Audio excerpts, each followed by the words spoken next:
Abandoned Haunted Hotel. My name is Tony. I'm 28 years old now, but during the time of this incident, I was 17, and it was something I'll never forget. So I live in New Mexico, a small town. Everybody knows everybody kind of thing, not much to do here except go to the neighboring town in Colorado. The town we went to is an old mining town called Silverton.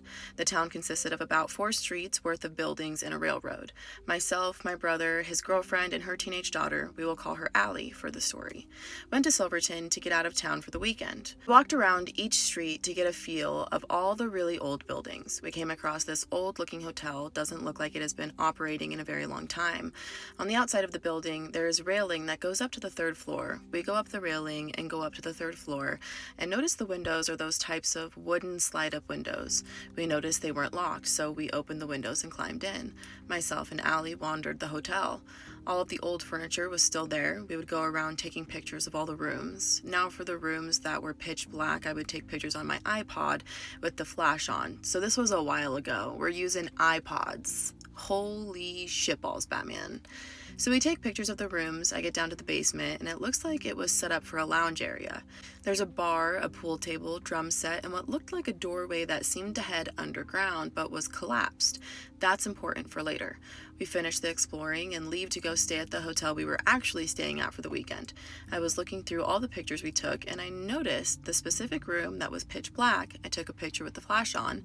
I zoomed in and see this man's face. He looked to be in his early 20s. He was wearing a suit with a bolo tie, his hair combed over nice, no expression on his face except where his eyes would be was 2 black holes, like if you were looking into a skeleton's eye sockets, but still seeing every other detail of his face, his lips, ears, nose, etc.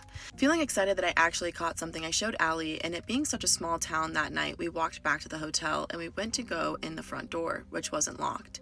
We stepped in, wandered around a little bit.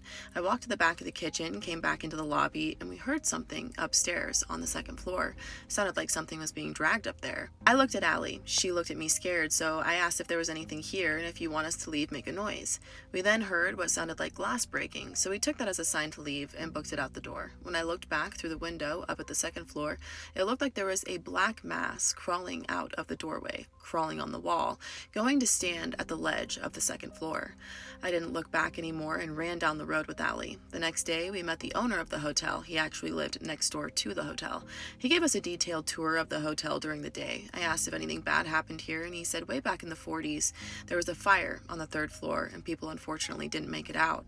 I asked about the collapsed tunnel in the basement, and he said that the miners created that tunnel to get around town quicker and to take liquor through the tunnel so they can party or drink or whatever, but the tunnel collapsed